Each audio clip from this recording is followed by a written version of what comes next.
દેશભરમાં શરૂ થયેલી ડિજિટલ વસ્તી ગણતરી પ્રક્રિયા વચ્ચે હવે સાયબર ફ્રોડનું એક નવું રૂપ સામે આવ્યું છે. વસ્તી ગણતરીના નામે થતી છેતરપિંડીથી નાગરિકોને બચાવવા માટે ગુજરાત પોલીસ અને સુરત સાયબર સેલ દ્વારા ખાસ જાગૃતતા અભિયાન શરૂ કરીને મહત્વની એડવાઇઝરી જાહેર કરવામાં આવી છે. સુરત સાયબર સેલ દ્વારા સોશિયલ મીડિયા પર ખાસ ઝુંબેશ ચલાવીને લોકોને અજાણી લિંક પર ક્લિક ન કરવા અને સહેજ પણ બેદરકારી ન દાખવવા તાકીદ કરવામાં આવી છે. પોલીસ તંત્રે ખાસ અનુરોધ કર્યો છે કે સત્તાવાર સરકારી પોર્ટલ સિવાય અન્ય કોઈ જગ્યાએ પોતાની ગુપ્ત વિગતો શેર કરવી નહીં અને જાળમાં ફસાવવું નહીં.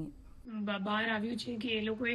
હવે એક એપીકે ફાઇલ મોકલીને નાગરિકોને એવી રીતે છેતરી રહ્યા છે કે તમારે જે તમારું વ્યક્તિગત ડિટેલ્સ અપડેટ કરવા માટે આ એપીકે ફાઇલ ડાઉનલોડ કરવું અથવા તો તમને કોલ કરીને અજાણી નંબરથી કોલ કરીને પછી તમને એમ કહે છે કે આ સેન્સસમાં તમારું ડિટેલ્સ અપડેટ કરવા માટે ઓટીપીની જરૂરિયાત છે કે તમારા આધાર કાર્ડની જરૂરિયાત છે, આધાર કાર્ડ અપડેટ કરવાની જરૂરિયાત છે, તો તમે તરત જ તમારા જે નજદીકી પોલીસ સ્ટેશન છે અથવા તો સાયબર ક્રાઇમ સેલ છે તો ત્યાં જઈને પોલીસને રિપોર્ટ કરો અને આ મામલામાં અમે લોકો પછી ડીપમાં જઈને તપાસ કરશું.